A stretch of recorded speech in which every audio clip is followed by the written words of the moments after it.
Hello students, this side महिमा Sharma, teaching your physical education.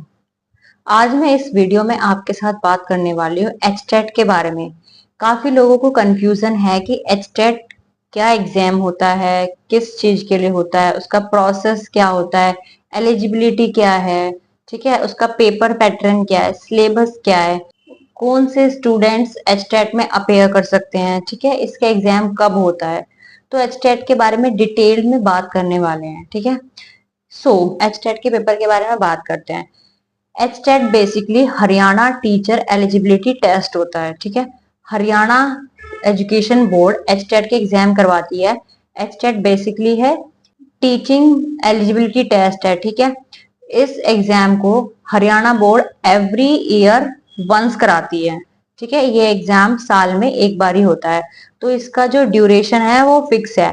Exam हमेशा दिसंबर में होता है और इसके फॉर्म आते हैं, जो हमारे फॉर्म की डेट आउट होती है ऑलमोस्ट अक्टूबर में इसके फॉर्म आते हैं।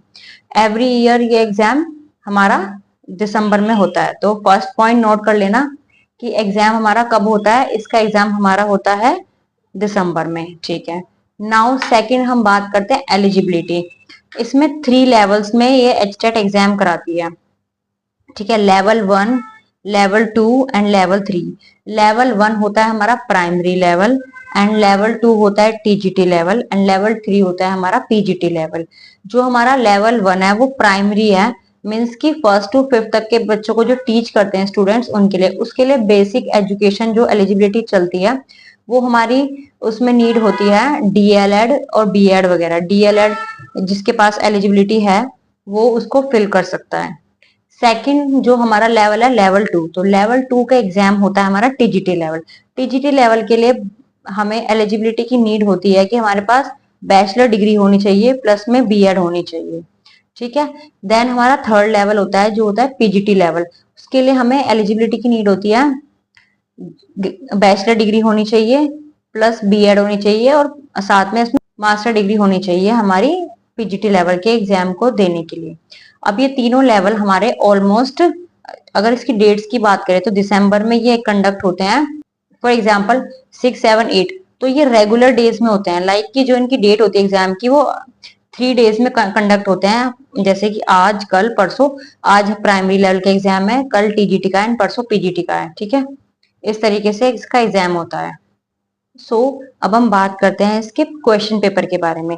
तो हमारा जो एचटेट का एग्जाम होता है वो हमारा 150 नंबर का होता है, ठीक है। टोटल 150 क्वेश्चन होते हैं और एवरी क्वेश्चन की मार्किंग होती है 1 मार्क्स का एवरी क्वेश्चन होता है। तो that means 150 question out of 150 marks होते हैं। If we talk about the qualify level of this exam, so HTET का क्वालिफाई क्राइटेरिया होता है हमारा 60% मार्क्स हमें लाने होते हैं। इसमें क्या होता है कि हमें 60% मार्क्स लेके आने हैं। दैट मीन्स कि हमें 150 में से 90 नंबर पे ये क्वालिफाई होगा।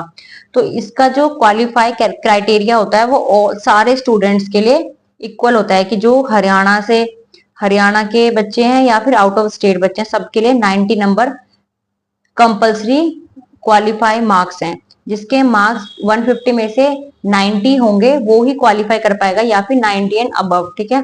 ये इसकी क्वालिफाई क्राइटेरिया होती है, ठीक है। समझ आ गया।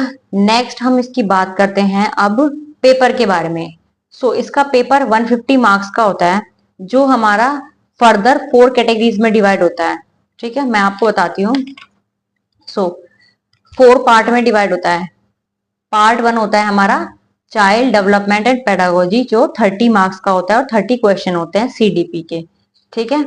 नेक्स्ट सेकंड पार्ट इसका होता है लैंग्वेज क्वालिफाई, ठीक है। लैंग्वेज पर्टिकुलर क्वालिफाई नहीं करना होता, ओवरऑल क्वेश्चन पेपर में लैंग्वेज। पार्ट 2 क्या होता है लैंग्वेज, जिसमें हमारी हिंदी और इंग्लिश होता है सिलेबस। 15 मार्क्स की हिंदी होती है एंड 15 मार्क्स की इंग्लिश होती है। ये हमारा सेकंड पार्ट हो गया। तो टोटल लैंग्वेज हो गई 30 मार्क्स की, 30 मार्क्स की सीडीपी, 30 मार्क्स की लैंग्वेज, तो टोटल 60 मार्क्स हो गए, ठीक है। पार्ट 3 हमारा सेम 30 मार्क्स का होता है, इसको बोलते हैं हम जनरल स्टडीज, ठीक है। जनरल स्टडी, इसके अंदर हमारे ये जो 30 मार्क्स होते हैं ये सब डिवाइडेड होते हैं 3 सब्जेक्ट्स में। फर्स्ट होता है क्वांटिटेटिव एप्टीट्यूड, दैट मीन्स की मैथ। सेकंड होता है रीजनिंग एबिलिटी, एंड थर्ड होता है जीके। ये फर्दर डिवाइड होते हैं 10-10 मार्क्स, मीन्स कि 10-10 क्वेश्चन होते हैं। 10 क्वेश्चन क्वांट के होते हैं, दैट मीन्स मैथ के होते हैं। 10 क्वेश्चन हमारे रीजनिंग के होते हैं एंड 10 क्वेश्चन हमारे जीके के होते हैं। तो ये कितना हो गया, 30 मार्क्स का हमारा जनरल स्टडी हो गया। फर्स्ट हमने क्या पढ़ा था, सीडीपी हमारा फर्स्ट होता है 30 मार्क्स का, देन 30 मार्क्स का हमारा क्या होता है, लैंग्वेज होता है, एंड देन 30 मार्क्स का हमारा क्या हो गया, जनरल स्टडी हो गया, जिसमें मैथ, रीजनिंग एंड हमारी जीके आती है। तो टोटल कितना हो गया हमारा, 333, टोटल 90 मार्क्स का हमारा ये हो गया। नाउ अब हम बात करते हैं पार्ट 4 में। पार्ट 4 हमारा होता है सब्जेक्ट स्पेसिफिक। ठीक है, अब आप जिस सब्जेक्ट से आपकी क्वालिफिकेशन है, आपकी स्टडी है, या जिस सब्जेक्ट से आप देना चाहते हो, उसका मेन पेपर अपना पार्ट 4 होता है। हम बात करने वाले हैं फिजिकल एजुकेशन की। मेरा सब्जेक्ट है physical education, so part 4 like कोई साइंस स्टूडेंट है, कोई हिंदी है, कोई इंग्लिश है, तो उनका पार्ट 4 उनका सब्जेक्टिव पेपर होगा। तो हमारा पार्ट 4 हमारा सब्जेक्टिव पेपर होता है, जो हमारा 60 मार्क्स का होता है, 60 मार्क्स का एंड 60 क्वेश्चन। तो ये हमारा इसका हो गया पार्ट 4 60 मार्क्स का। नाउ अगर ओवरऑल मार्किंग के बारे में बात करें तो 30 मार्क्स हमारे हो गए सीडीपी के, 30 हमारे हो गए लैंग्वेज के, जिसमें 15-15 की 2 लैंग्वेज होती हैं। देन 30 मार्क्स हमारे हो गए जनरल स्टडीज के, जिसमें 3 सब कैटेगरीज हैं, math, reasoning and GK. And हमारा फोर्थ पार्ट हो गया 60 मार्क्स स्पेसिफिक सब्जेक्ट। ठीक है, वो हमारे 60 क्वेश्चन होते हैं। ओवरऑल हमारा 150 में से हमें क्वालिफाई करना होता है 90 मार्क्स पे। सो ये था इसके क्वेश्चन पेपर के बारे में। अब हम बात करते हैं इसके सिलेबस के बारे में।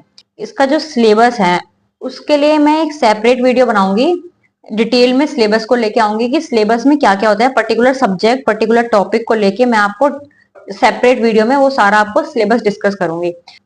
फिजिकल एजुकेशन का जो इसका सिलेबस है एचटेट का, वो मैं आपके लिए पर्टिकुलर वीडियो में लेके आऊंगी। ठीक है, नेक्स्ट हम बात करते हैं इसके सर्टिफिकेट की। If you are qualified HTET exam, then जो आपको सर्टिफिकेट मिलेगा उसकी एलिजिबिलिटी आपकी लाइफ टाइम होगी। इसका जो सर्टिफिकेट है वो लाइफ टाइम आपके लिए वैलिड होगा। Once you qualified the HTET exam, then आप उस सर्टिफिकेट को lifetime every teaching jobs exam में उसको अप्लाई कर सकते हो, या उसके थ्रू आप कहीं पे भी टीचिंग एग्जाम में इसको यूज कर सकते हो। तो जो इसका सर्टिफिकेट है, ये एग्जाम इसलिए भी बहुत ज्यादा इंपॉर्टेंट होता है कि आपको एक बार थोड़ा मेहनत करना है, एक बार थोड़ा हार्डवर्क करके पेपर क्वालिफाई कर लो, फिर आपके लिए इजी हो जाएगा। क्योंकि हरियाणा में गवर्नमेंट टीचिंग एग्जाम की वैकेंसीज काफी ज्यादा आती रहती हैं। तो अगर आप लोगों का सपना है हरियाणा में गवर्नमेंट जॉब लेने का टीचिंग फील्ड में, तो एचटेट क्वालिफाई करना आपके लिए मस्ट है। You have to qualify HTET exam if you want to appear in a teaching exam. So, my dear students, I hope मैंने इस वीडियो में आपके HTET रिलेटेड सारे डाउट्स को क्लियर किया होगा। अगर आपको अनदर कोई क्वेरी है तो आप मुझे कमेंट बॉक्स में कमेंट कर सकते हैं। So, stay tuned with me for latest further videos. Thank you.